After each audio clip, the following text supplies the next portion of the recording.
अब खबर एटा से, जहां जहरीली शराब पीने से 5 की मौत हुई है। 12 की हालत गंभीर बताई जा रही है, जिन्हें अस्पताल में भर्ती करा दिया गया है। अलीगंज थाना क्षेत्र का ये पूरा मामला है।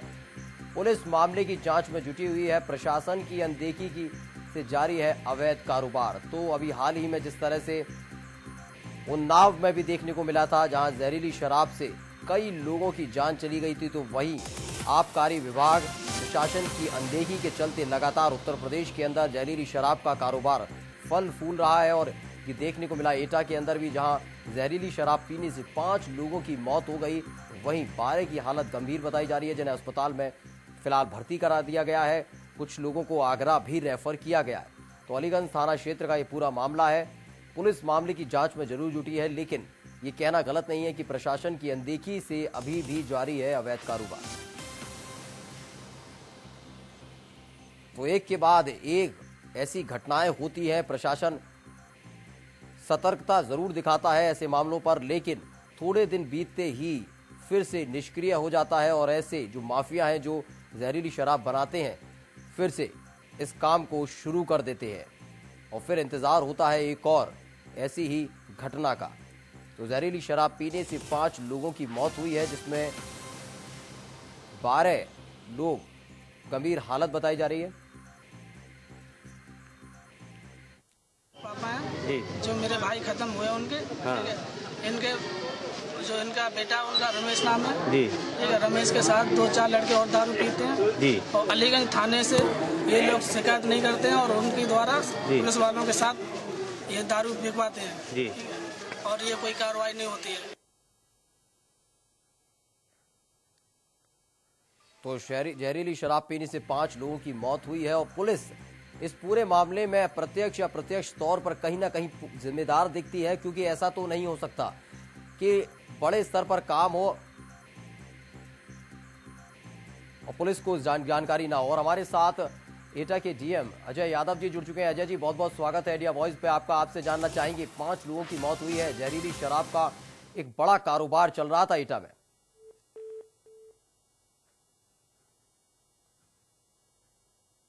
तो लगता है संपर्क टूट गया है डीएम साहब से हमारा, और लगातार हम बता रहे हैं कि अगर प्रशासन और पुलिस सतर्क रहती, और ऐसा नहीं है कि प्रशासन को पता नहीं होगा, ऐसा नहीं है कि पुलिस को पता नहीं होगा कि इस तरह का कारोबार एटा के अंदर चल रहा है, फल फूल रहा है, लेकिन बावजूद पता होने के उसे बाकायदा चलने दिया गया और फिर एक दर्द भरी ये घटना हुई है। जहरीली शराब पीने से 5 लोगों की जान चली गई है, वहीं 12 की हालत गंभीर बताई जा रही है, जिन्हें अस्पताल में फिलहाल भर्ती करा दिया गया है।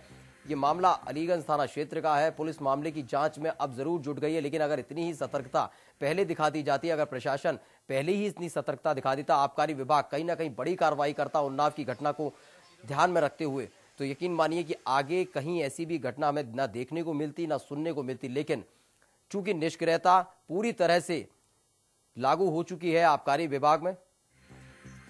और एक बार फिर से हमारे साथ जुड़ चुके हैं एटा के डीएम अजय यादव जी। अजय जी, बहुत बहुत स्वागत है आपका इंडिया वॉइस पर। जानना चाहेंगे कि ये पूरा इतना बड़ा कारोबार चल रहा था, क्या प्रशासन को इसकी बिल्कुल भी जानकारी नहीं थी? हेलो जी अजय जी, क्या आप हमें सुन पा रहे हैं? हेलो अजय जी, क्या आप हमें सुन पा रहे हैं? जी बताइए जी, जहरीली शराब पीने से 5 लोगों की मौत हो गई है, एक बड़ा कारोबार चल रहा था जहरीली शराब का एटा में। हेलो, आप हमें सुन पा रहे हैं डीएम साहब? हेलो अजय साहब, क्या आप हमें सुन पा रहे हैं? लगता है उन तक हमारी आवाज नहीं पहुंच पा रही है और शायद यही एक कहीं ना कहीं कम्युनिकेशन गैप रहता है। ये कहीं ना कहीं एक इशारा भी करता नजर आता है, संकेत देता नजर आता है कि अगर यही कम्युनिकेशन गैप ना रहे तो इस तरह की कोई और घटना आगे ना घटे। लेकिन लगातार जिस तरह से पुलिस प्रशासन, आबकारी विभाग निष्क्रिय बना रहा, कहीं ना कहीं अनदेखी करता रहा, उसी की एक बानगी भर है, जहां एटा में जहरीली शराब ने 5 लोगों को लील लिया, 5 लोगों की जान चली गई, 5 लोगों की मौत हुई है, 12 की हालत गंभीर बताई जा रही है, जिन्हें अस्पताल में भर्ती करा दिया गया है। लेकिन बड़ा सवाल ये कि कब तक यूं ही मौत का सिलसिला लगातार जारी रहेगा, कब तक जहरीली शराब का कारोबार यूं ही उत्तर प्रदेश की सरजमी पर फलता फूलता रहेगा? एक बड़ा सवाल है जो इंडिया वॉइस लगातार उठा रहा है, क्योंकि उन्नाव में जो घटना हुई थी उस पर अच्छी खासी सक्रियता देखने को मिली थी स्थानीय प्रशासन की भी और साथ ही आबकारी विभाग की भी, लेकिन जैसे ही दिन बीते वैसे ही फिर से जहरीली शराब के कारोबारी उतर गए और जहरीली शराब के कारोबार फिर से उत्तर प्रदेश में फलने फूलने लगा और अब एटा में जहरीली शराब पीने से 5 लोगों की मौत हुई है।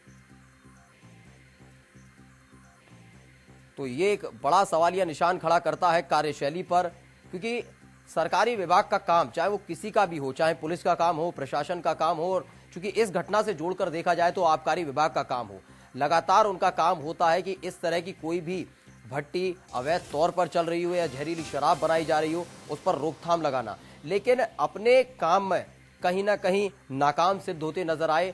जहां एक और आबकारी विभाग तो वहीं स्थानीय प्रशासन भी पूरी तरह से नाकाम नजर आया।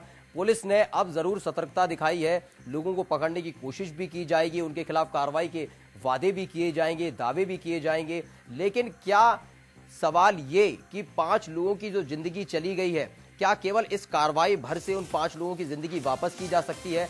लेकिन अगर उन्नाव की घटना पर गौर तलब किया जाता, अगर उन्नाव की घटना को अहम मानते हुए सख्त कदम उठाया जाता इन जहरीली शराब माफियाओं के खिलाफ, तो यकीन मानिए इन 5 जिंदगियों को बचाया जा सकता था। लेकिन कहते हैं कि सरकारी महकमा यूं ही काम करता है, ऐसे ही लगातार काम करता रहता है।